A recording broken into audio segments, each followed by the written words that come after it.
Subtract and simplify if possible.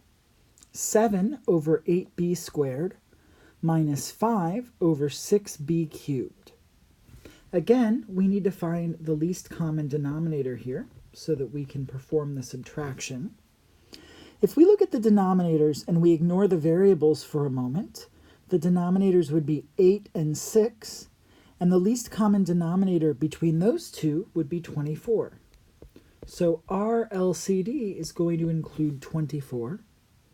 But remember that it also has to include the highest power of each factor that appears in either denominator.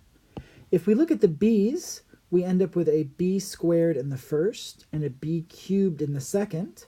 Since we have to take the highest power, that ends up being the b cubed. So we need the denominator to be 24b cubed. This becomes our least common denominator, and then we're able to move on to find the numerators.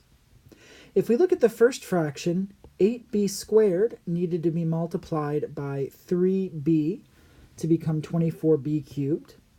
So the numerator also needs to be multiplied by 3b. 7 times 3b is 21b. Next, we can look at the second one. 6b cubed needs to be multiplied by 4 to become 24b cubed. So the numerator also needs to be multiplied by 4.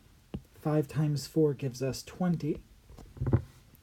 Now that we have the new fractions with a common denominator, we can just subtract the numerators.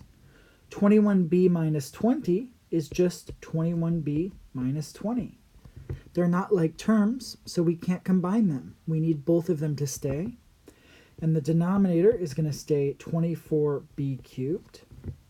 There's nothing that we can reduce by here, so this ends up being our final answer, 21b minus 20 all over 24b cubed.